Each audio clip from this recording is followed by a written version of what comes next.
Hai semua, balik lagi sama gue Mira. Kalau kalian sempat lihat video-video gue sebelumnya, mungkin di antara kalian ada yang bertanya-tanya nih, ini orang ngomongin data, ngomongin coding, sebenarnya kerjaannya apa sih? Ya, sekarang gue kerja sebagai BI atau Business Intelligence Engineer di sebuah perusahaan startup. Gue nggak tahu sih kalian pernah mendengar tentang role ini atau enggak.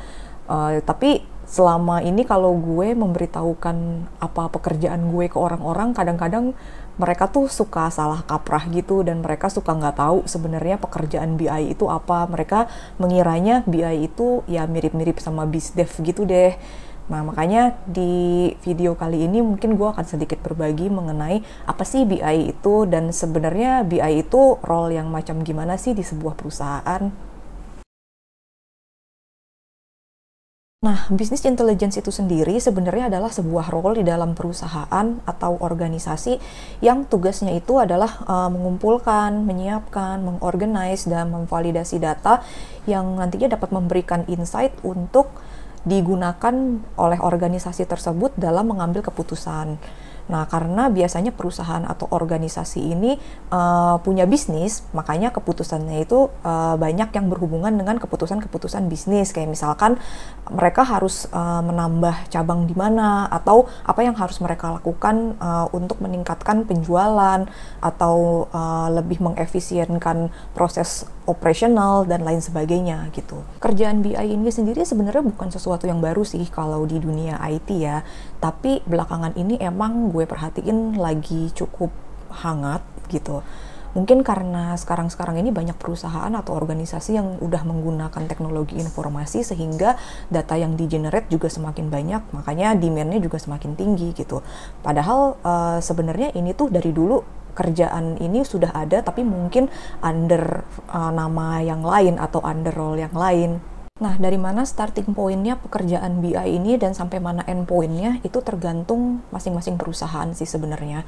Kalau perusahaannya itu sudah besar, sudah established, biasanya mereka punya sesuatu yang namanya data warehouse, di mana data-data itu sebelumnya sudah dikumpulkan dan disimpan di dalam satu tempat gitu. Dan hasil akhirnya itu biasanya dapat berupa dashboard yang isinya tuh visualisasi-visualisasi dari data yang sudah diolah kembali oleh tim BI, atau mungkin dalam bentuk report-report lainnya seperti Excel atau CSV, tergantung kebutuhannya itu apa. Atau bisa juga dashboard dan report itu semuanya ada gitu. Informasi atau data yang disajikan oleh tim BI itu sifatnya berkelanjutan, artinya harus bisa diakses kapanpun informasi atau data itu dibutuhkan. Makanya biasanya penyajiannya itu dalam bentuk dashboard atau platform lain yang memungkinkan end user itu mengakses dan mendownload data atau informasi itu sesuai dengan kebutuhan mereka. Walaupun kadang-kadang ada juga request-request yang sifatnya itu customize atau cuman one time only, kita nyebutnya namanya ad hoc. Salah satu tujuan dari BI itu adalah menciptakan apa yang namanya single version of truth, atau memastikan data yang disajikan itu konsisten definisinya, sehingga mau dari manapun kita mengambil data itu dan dalam bentuk apapun kita menyajikannya, itu acuannya tetap sama, dan mencegah adanya perdebatan di antara orang-orang yang menggunakan data tersebut. Walaupun pada kenyataannya membangun single version of truth itu tuh tidak mudah, sama sekali tidak mudah, dan penuh dengan masalah.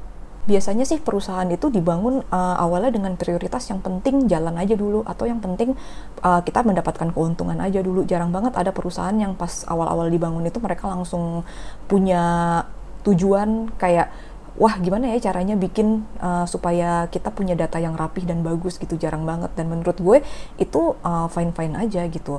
Nanti seiring dengan perusahaan itu semakin besar, atau seiring dengan mereka menggunakan banyak teknologi informasi, biasanya kebutuhan untuk mengorganize data itu juga akan muncul dengan sendirinya ketika banyak tim-tim yang lainnya itu membutuhkan data untuk menentukan langkah selanjutnya dalam operasional dan lain sebagainya gitu. Tapi kan selama itu bisa aja ada orang-orang lain yang in charge dalam pembuatan laporan, dalam pengumpulan data, atau bahkan tim IT terdahulunya itu sendiri yang membuat database untuk sistem informasi di perusahaan tersebut gitu. Dan mereka bisa aja menggunakan istilah yang sama untuk mengacu pada sesuatu yang berbeda atau sebaliknya mereka menggunakan istilah yang berbeda untuk menyebut sesuatu yang sebenarnya secara definisi itu sama gitu, sehingga kadang-kadang kayak bisa timbul pertanyaan kayak, ini kenapa ya di laporan ini sama-sama total tapi kok total di laporannya tim ops sama tim marketing itu kok bisa berbeda gitu.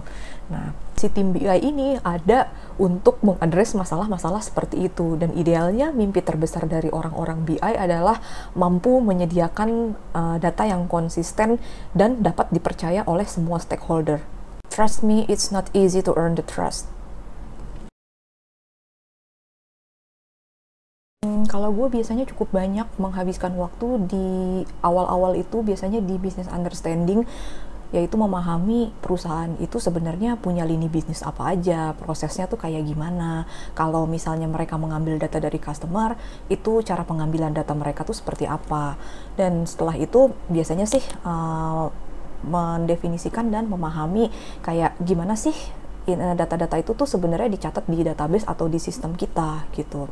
Dan terus juga mengumpulkan sebelum-sebelumnya mereka sudah pernah bikin report apa aja, dalam bentuk apa, pokoknya sistem existingnya mereka itu seperti apa, itu digali dulu gitu. Dan itu memakan waktu cukup banyak sih kalau gue. Selain itu, sebagai orang BI, gue juga akan berusaha mencari tahu sebenarnya kebutuhan dari end user itu seperti apa gitu. Mungkin dengan cara mengajak mereka meeting atau ngobrol-ngobrol, nanya, kalian tuh lagi ngerjain project apa sih? Kira-kira kalian butuhnya apa dari tim data? Terus pain point kalian itu di mana, kalian selama ini sering menghadapi masalah apa, atau kalau misalnya usernya itu eksternal, apa sih yang user eksternal itu butuhin dan dalam bentuk apa gitu.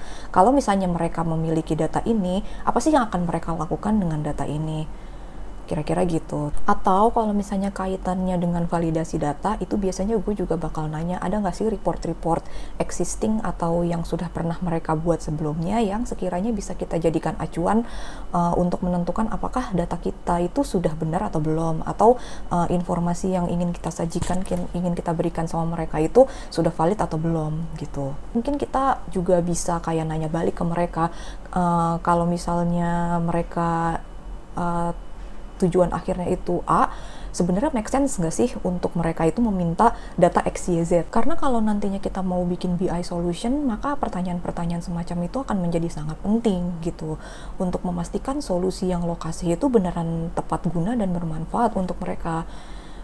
Ya, jadi intinya kita juga harus bisa berpikir secara kritis, nggak cuman manut-manut aja bikin dashboard atau report tapi nanti taunya nggak kepake. Baru kalau udah, kita bisa pikirin solusinya, apakah cukup dengan query sederhana atau butuh pemrosesan lebih lanjut, terus juga dalam bentuk apa sebaiknya kita menyajikan informasi tersebut.